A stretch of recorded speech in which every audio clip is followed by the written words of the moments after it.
आज मैं सुनाने वाला हूँ गोल्ड डायमंड स्टोरी, जो आपको बहुत ही लाइफ टाइम काम आने वाला है।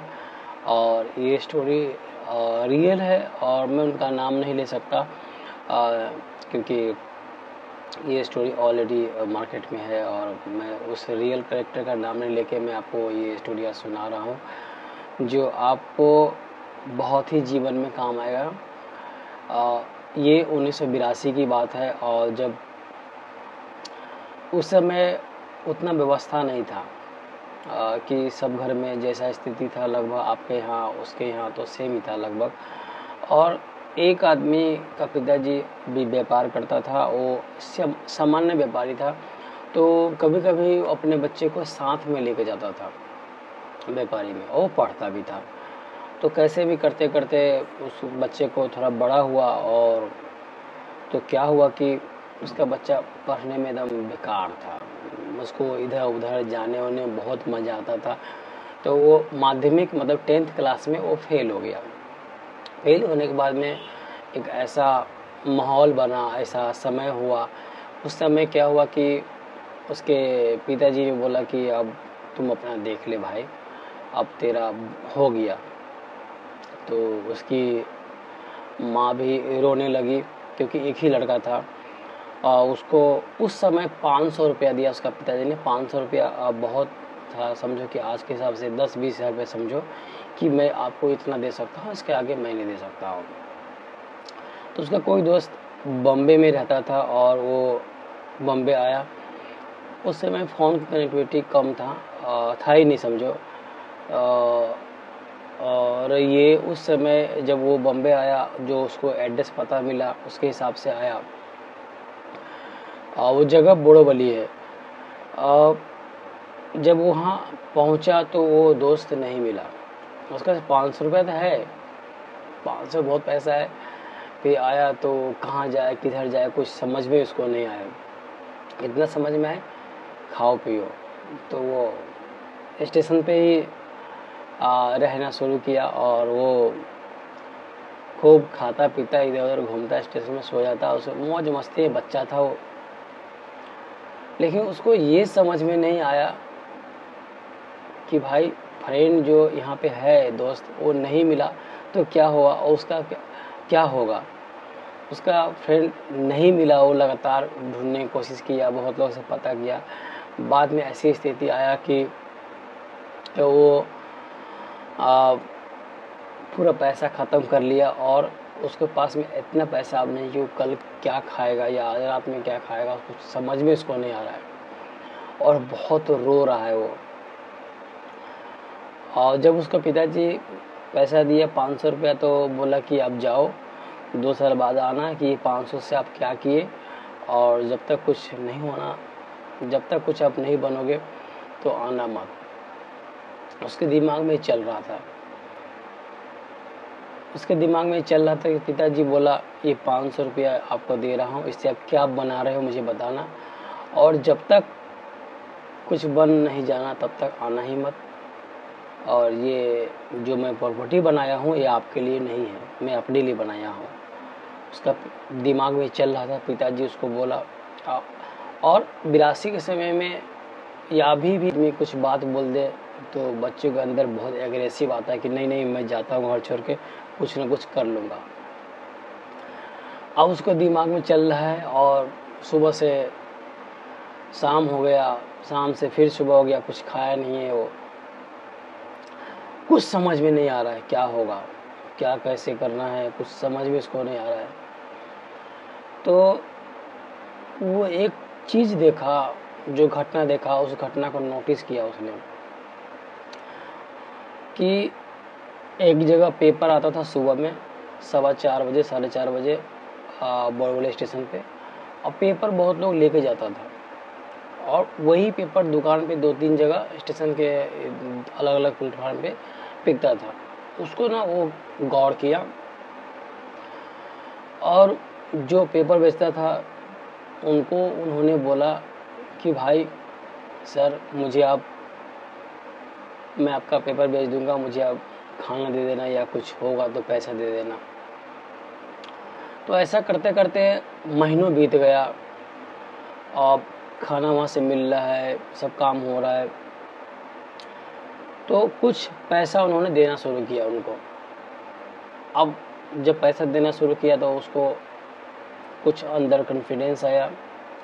अब जैसे कि वो पिताजी के साथ कहीं जाता था, उसका पिताजी कोई ही बिजनेस करता था और साथ में लेके जाता था बहुत जगह पे, तो उसको पिताजी की बहुत सारी बातें उसको याद आता था। तो उस दौरान जब पैसा मिला तो उसका दिमाग और ज़्यादा चलने लगा कि मेहनत मैं ज़्यादा करूँगा। तो वो पेपर बेचना शुरू किया उनसे लेके।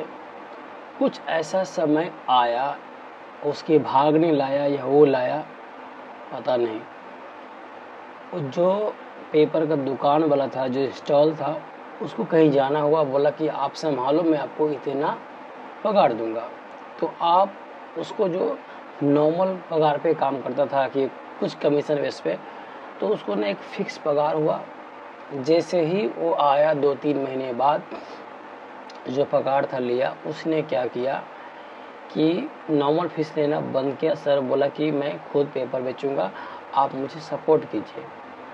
तो बोला करो बेटा, कोई बात नहीं है, से आप कहाँ बेचोगे? तो नहीं मैं करूँगा। तब तक वो जो उसके दुकान से पेपर लेके जाता था, वो जानकारी इकट्ठा कर लिया कि भाई आप पेपर ले, क्या करते हो, कहाँ बेचते हो, क्या करते। तो किसी ने बोला कि अरे पैदल जाकर छोड़ता हूँ, किसी ने बोला साइकिल छोड़ता हूँ, किसी ने बोला मैं 2-3 आदमी रखा हूँ, वो मेरे लिए पेपर घर घर बांटता है, हर महीने पैसा मेरे को आता है। तो सिटी में आज भी ऐसा है कि उसके घर पे पेपर बांटने वाले साइकिल से आते हैं या पैदल आते हैं, आज बाइक से भी आते हैं।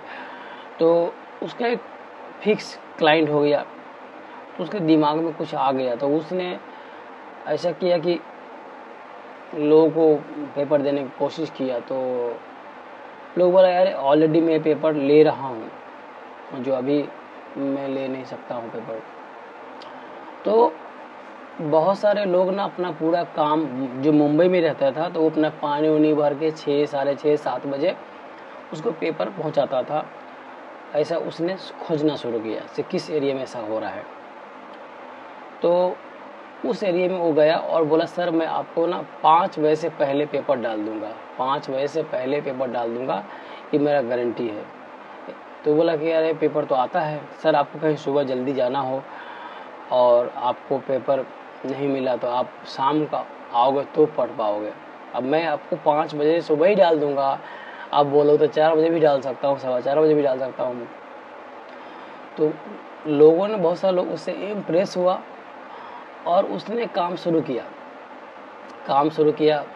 तो वो जैसे पेपर आए वहाँ से पैसा दे के अपना पेपर लेके निकल जाए और शाम को जो बचा हुआ रिफंड कर दे।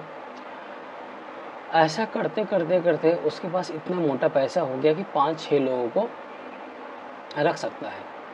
तो उसने एक लोग को ट्राई किया, बोला कि भाई ये पेपर आप इस गली में बांटोगे, समझो आपको 50 रुपया होगा तो 25 आप लोगे, 25 मैं लूँगा, 50% पे रखा। अब वो जो आदमी सुने थे बोले यार ऐसा नहीं होगा यार, इतना पैसा मुझे कैसे दोगे, क्यों दोगे? उस समय 25 रुपया बहुत था। तो बोला कि नहीं ऐसा नहीं हो सकता है। तो बोला नहीं मैं दूंगा आधा पैसा, आप जो प्रॉफिट होगा आधा पैसा आपको दूंगा। तो लोगों को देना शुरू किया। तो उससे उसको ना फील होने लगा कि मुझे एक आदमी से इतना परसेंट मुझे बच रहा है, 10% बच रहा है या 5% बच रहा है। तो ऐसे करते करते ना उस 14-15 एरिया कवर कर लिया और 15-20 लोग रखना शुरू किया। और एक मैगजीन वाला मिला और उस मैगजीन पे इतना प्रिंट था, उससे 70% डिस्काउंट उसको देने के लिए रेडी हुआ। तो मैगजीन थोड़ा सा ऐसा था कि मसालेदार था, तो आप समझ जाओ। तो अब उसने बोला कि हाँ सर बिक जाएगा, कोई बात नहीं आप रख दो। तो विश्वास पे उन्होंने रख दिया। और पता लगा कि भाई जहाँ पेपर देते हैं उस घर में यंग बच्चे कितने हैं। तो उन्होंने पता लगाया और उन्होंने तो उस बोला कि ठीक है, उसको ना एक मैगजीन दिखाओ, पसंद होगा तो उसको दे देना पैसा, जो जितना हमको लागत लग रहा है उतना ले लेना, ट्राई करना कि पूरा ले ले, और लागत जितना लगा है उतना पहले ले लेना, फिर देना, नहीं तो मत देना। तो जिस युवा के पास में जाए ये मैगजीन तो खुश हो जाए देख के, यार कितने का है? तो अरे बहुत महंगा है। सर अभी आप 30 टका दे दो, 70 टका बाद में दो, कल दो, परसों दो। तो उस दौरान क्या 80% उसका मैगजीन बिक गया। और ऐसा लगातार 6 महीने के अंदर वो इतना मैगजीन बेचा, उसने एक घर खरीद लिया। अब करते करते प्रोसेसिंग करते करते उसका 1-1.5 साल हो चुका था। फिर आपने वो क्या किया कि एक मैनेजर रखा कि भाई सब काम ऐसे कैसे होगा, मैनेज होगा। फिर वो बॉम्बे पूरा घूमना शुरू किया। घूमते घूमते घूमते फिर इसको बहुत सारा आइडिया आया। तो उसको लगा यार ये तो बहुत अच्छा है यार, अब मेरा काम चल रहा है, अब लोग काम कर रहा है, मैगजीन से पैसा आ रहा है।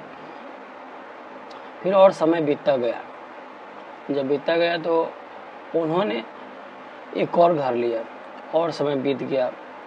तो ये करते करते फिर उसके अचानक फ्रेंड मिल गया। तो उसका दोस्त बोला कि आप गांव जाओ, आपका पिताजी बीमार है और वो तुम्हें तलाश कर रहा है और आपका कोई संपर्क नहीं है, तो आप जाओ। तो बोला कि ठीक है, 1-2 दिन में जाऊंगा, ये सब सेटल कर गए। तो बिजनेसमैन जो है उन्होंने ऐसा बोला अपने दोस्त को। दोस्त बोला नहीं आज ही चले जाओ।